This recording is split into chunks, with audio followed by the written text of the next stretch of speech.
আসসালামু আলাইকুম ভিউয়ার্স। তো আজকে একটি গুরুত্বপূর্ণ ভিডিও নিয়ে আসলাম আপনাদের মাঝে। আমার সামনে আপনারা দেখতে পাচ্ছেন 24 ভোল্টের 2000 বিএ 1600 ওয়াট এবং কি 70 এম্পিয়ার এমপিপিটি চার্জ কন্ট্রোলার সহ একসাথে পাচ্ছেন আমাদের কাছ থেকে। আমরা 100% কপার দিয়ে এবং কি সিলিকন কোট দিয়ে কাজগুলো করে থাকি। এই আইপিএস থেকে আপনারা 10টা সিলিং ফ্যান এবং কি 20টা এলইডি বাল্ব জ্বালাতে পারবেন। এখন আমরা এমপিপিটি চার্জ কন্ট্রোলারটি উপরের পার্ট বসাবো। তো ভিউয়ার্স দেখতে পাচ্ছেন বসানো হয়ে গেছে।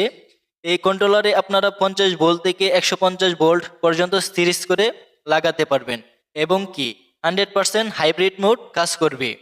আপনার ব্যাটারি ফুল চার্জ হওয়ার পর অটোমেটিক ব্যাকআপ মোডে টিপ করবে। প্রয়োজনে কল দিতে পারেন। আর ভিডিওগুলো ভালো লাগলে চ্যানেলটিকে সাবস্ক্রাইব করে পাশে থাকবেন, কারণ হলো আমরা প্রতিনিয়ত আপনাদের জন্য শিক্ষামূলক ভিডিও আপলোড করে থাকি। তো পরবর্তী ভিডিওতে আবার দেখা হবে। সবাই ভালো থাকবেন। আসসালামু আলাইকুম।